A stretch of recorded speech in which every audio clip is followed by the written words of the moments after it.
Welcome to Almost Pro Bites, where we take a small bite at the big topics in sport. Today's topic is one that I thoroughly enjoy, and every sporting team has one: the athlete who refuses to wash their lucky socks, or the tennis player who bounces the ball exactly 12 times, the cricketer who walks onto the field with the left foot first, and then there's the teammate who won't let anyone mention that they're on a winning streak because apparently you've just jinxed it. Sport is probably the only place where otherwise intelligent adults become completely convinced that eating the same chicken sandwich every Friday has a direct impact on whether they kick straight. So today we're asking, is superstition actually performance enhancing? Let's get real with each other here, right? We're all a little bit weird. If you played sport growing up, chances are you had something, whether it was your lucky shin pads or the lucky sports bra or the lucky undies or the pre-game playlist, or maybe you just wouldn't cut your hair during finals because, I don't know, you had your reasons. I think every team just has that one person who insists they can't possibly warm up until they've taped both ankles in exactly the same order. You know who you are. And if you're listening, we're not judging much.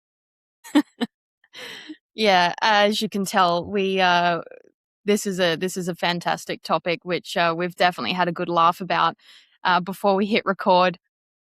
And I think the interesting part is research actually says that superstition itself isn't improving performance, but believing it helps often does. Psychologists call it a placebo effect. If your lucky routine helps reduce nerves, increases confidence, and makes you feel prepared, you'll often perform better. Not because your socks have magical powers, but because your brain believes you're ready. Because sport is chaos. Like, sport is just naturally chaotic. You can't control what your teammates will do or what the umpire or referee is going to do or what the weather's going to do or what your opponent's going to do. You certainly can't control that.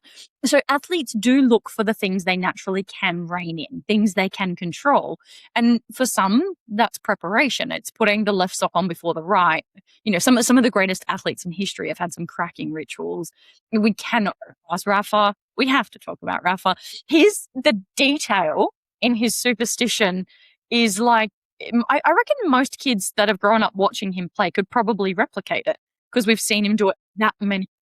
That, you know, the undies out of the bum and the hair tuck and the ball bounce and all of the pieces that go into it and the way he lines up his bottles, like stuff has a place as far as he's concerned.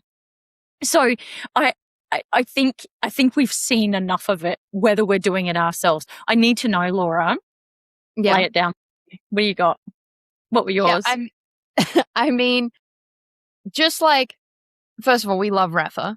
Let's just put that out there. We absolutely love Rafa. Yes. And I do think that like he is so good that maybe he's right. Maybe his water bottles have their own game plan. You know, maybe they're actually I'm one of those kids that used to imitate him. You know, there's got to be something in that. Did he create your superstition? Like, what were yours? He fuels superstitions. Mine, oh gosh. Mine was if I wore sunglasses while playing, I was going to lose.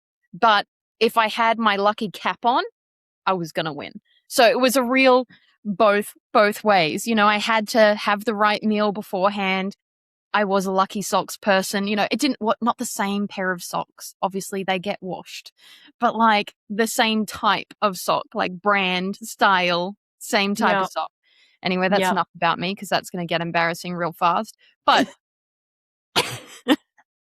I think the danger can be if the ritual becomes more important than the actual preparation for the game day. You know, if you do forget your lucky socks and suddenly believe you've already lost, you know, that's where the superstition starts controlling you, you know? Yeah. I do think, you know, athletes can still differentiate. They understand the importance of the ritual might unlock the confidence, but confidence was already built through their training. So the socks didn't do the fitness session or the playlist didn't practice the free kicks. The athlete did, right? So if we're going to go into confession time, mine was about order. I liked things to be in order. That's So exactly what I was about to ask. There's no escape for you here now. It's I your know. turn. I knew you were coming for me, so I was like, I'll throw myself in anyway. I'm gone for it. So it was definitely order for me. Like I had all of my kit, like my kit bag was so arranged. Everything had its place in there. But I had all of my backup supplies. So I had tape ready to go, and I had deep heat ready to go, and I had like band-aids ready to go, and glucose tablets, and like stuff was in there for every possible scenario that could implode. I only ever would go into a final series. So the very first game of preliminaries right through, I always had my hair in pigtails. There are some embarrassing photos that get out there. If you want to And send my way, I promise to be kind with them. you don't. And I wouldn't play in wet socks. So if we were playing on a wet pitch, by the time the water got through my boots and into my socks, I would sub myself off and I would do a kit change. You know what? You just haven't changed. You know, the Get on. the preparation of that bag. This is you now. That's just you. I don't even know if that's superstition or if this is just I'm just a crazy bag lady. I just have type A plus.